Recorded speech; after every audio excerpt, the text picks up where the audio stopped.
What's up, everybody? It's AJ with etrailer.com. Today we're going to be checking out the Blue Ox Kingpin lock.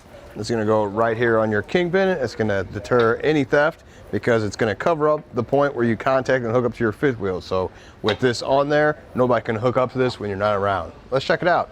Take a closer look at it and how it works. You get two keys with it. You got the cylinder lock in there. So just insert the key, turn it, pops out, and you can release it. Now you can look on the inside and you see what happens when you go to lock it. You just turn that key, and this pin comes in, and that's what's holding it on that lip there, so it's keeping anybody from hooking up to it. It's made out of a light alloy, so it is very lightweight.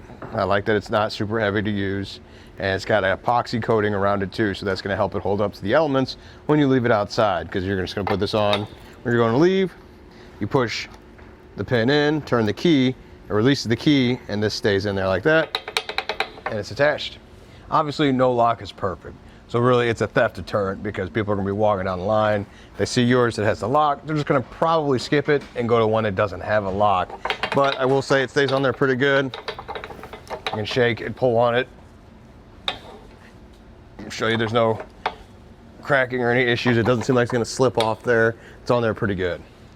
Something I was curious about is if I can even get a screwdriver in there to pry on this lock.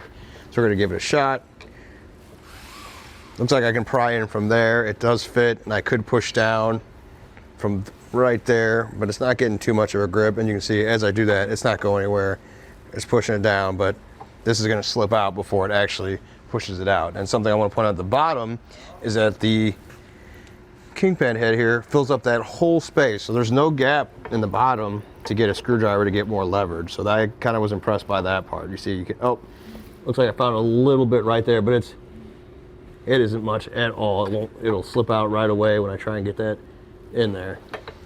Now there are a few different versions of these. They are all usually the same design though. The cylinder goes around the pin itself. Usually comes down to what it's made out of and what the lock is. So like I said, we kind of had a barrel lock or a cylinder lock on this one. There is another one that has a tumbler lock. Those are the kinds. That's from Amp Lock. They make one. It's made out of a heavier duty outside. I mean, it's just heavier to lift, but then the inside and the lock is a tumbler lock. So it's got like 1,000 or 1,000,000 different combinations. So it's very hard to pick that or even drill that. So that would be something to look at if you are in maybe a sketchier area, you want to look out for a little bit more, you want a sturdier thing. That's another option you can have, but I think this is going to work just fine. It didn't seem flimsy. It feels like it's going to hold up here on the pin just fine. The lock seems solid. I like the way the keys are designed where you turn it, it pops out, you know it's unlocked, you can remove it, and you put it back in there to push that back in and turn it, and it stays where it's supposed to be. Well, that really about does it. Thanks for hanging out, and I hope this helped.